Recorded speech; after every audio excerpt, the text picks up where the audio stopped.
Assalamualaikum warahmatullahi wabarakatuh. Perkenalkan, saya Maulidina Intan Mutiatila dengan NIM belakang 052. Di sini saya akan membawakan materi mengenai kardiovaskular pembuluh darah, terutama pada pembuluh darah kapiler. Tahu nggak sih apa itu kardiovaskular? Kardiovaskular adalah sistem organ yang terdiri dari jantung dan pembuluh darah yang bekerja bersama untuk memompa dan mengedarkan darah ke seluruh tubuh.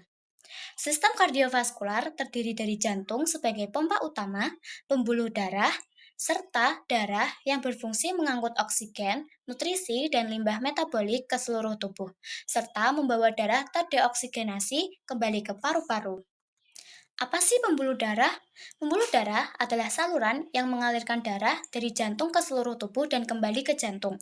Pembuluh darah terdiri dari tiga jenis utama, yaitu arteri, vena, dan kapiler yang masing-masing memiliki peran penting dalam mengedarkan darah, oksigen, nutrisi, dan limbah ke seluruh jaringan tubuh.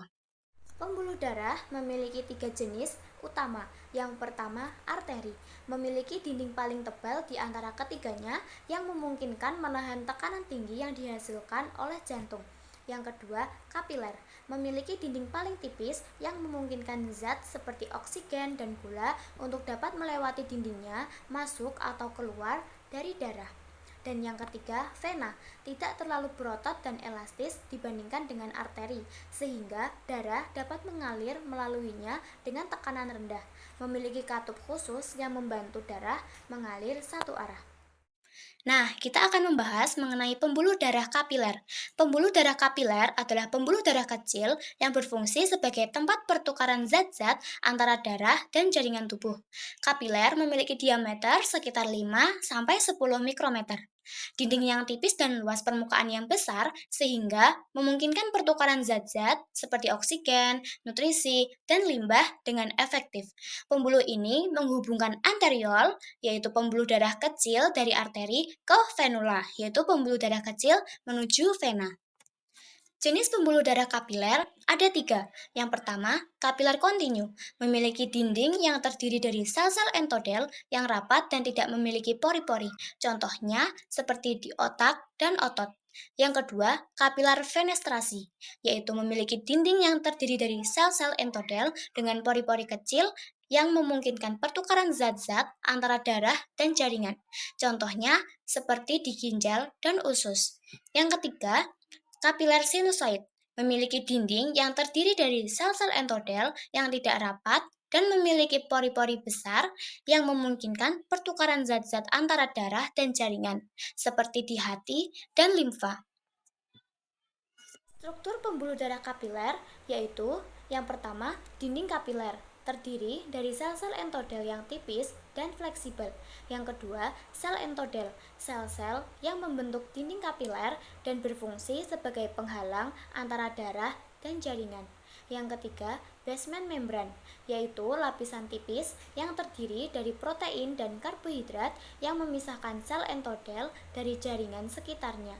Dan yang terakhir, pori-pori. Beberapa jenis kapiler memiliki pori-pori kecil yang memungkinkan pertukaran zat-zat antara darah dan jaringan. Adapun fungsi pembuluh darah kapiler yaitu pertukaran oksigen dan nutrisi. Kapiler memungkinkan oksigen dan nutrisi dari darah untuk masuk ke jaringan tubuh. Yang kedua, pengangkutan limbah. Kapiler memungkinkan limbah dari jaringan tubuh untuk masuk ke darah dan diangkut ke organ-organ yang bertanggung jawab untuk mengeluarkannya.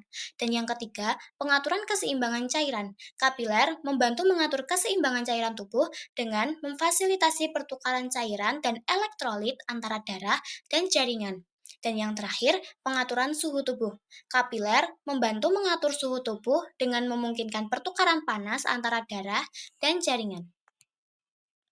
Dan yang terakhir adalah gangguan yang terjadi pada pembuluh darah kapiler, yaitu yang pertama, malformasi arteriovenosa, yaitu kondisi di mana pembuluh darah arteri dan vena saling terhubung secara langsung tanpa adanya kapiler di antaranya, sehingga pembuluh darah menjadi kusut dan abnormal.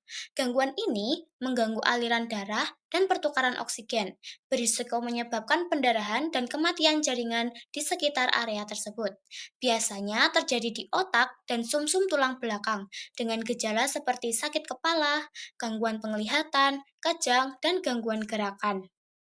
Nah, gangguan pada pembuluh darah kapiler selanjutnya yaitu sindrom kebocoran kapiler sistematik, yaitu kondisi langka yang diduga disebabkan oleh zat dalam darah yang merusak dinding kapiler sehingga terjadi kebocoran cairan dari kapiler ke jaringan sekitarnya.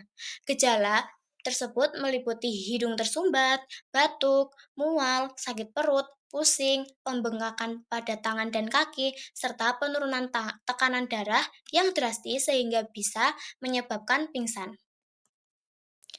Nah, itu tadi merupakan penjelasan singkat mengenai pembuluh darah kapiler. Cukup sekian dari saya, kurang lebihnya mohon maaf. Wassalamualaikum warahmatullahi wabarakatuh.